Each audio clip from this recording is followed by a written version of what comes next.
what has been your best failure? My best failure, I think, happened.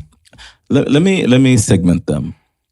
I think my first best failure was my emotional failure. I usually call them my quarter life crisis.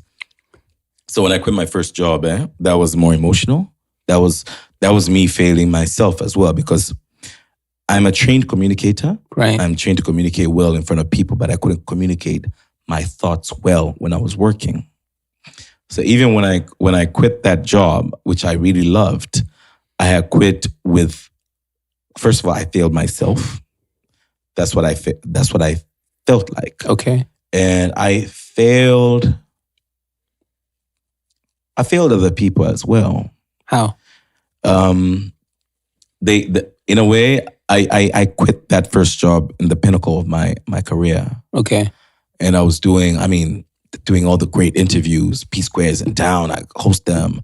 Sijui Kanu is in town, you host them. Sijui Nani's in town, like you're doing all these big things. And why do you quit? Why did you quit? I was tired, really tired. Like I said, always around it, working 7 days a week. And differences in opinions and views and philosophies with companies, and also just not being able to communicate what I think was right. I became better though. To your team or to yourself? To the management. Okay, so did you quit the job or did you quit the boss? I quit because a lot both. of people quit the boss. So I maintained the job in a different company, right? But I quit. Like I was done. I was so done. I remember I've had creative blocks for a while. Like I remember that time because I'm constantly thinking and creating things. But my boss looked at me. I mean, like maybe you need a break.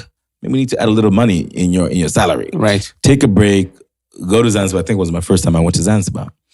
So I went to Zanzibar back in that time, like 10 years ago.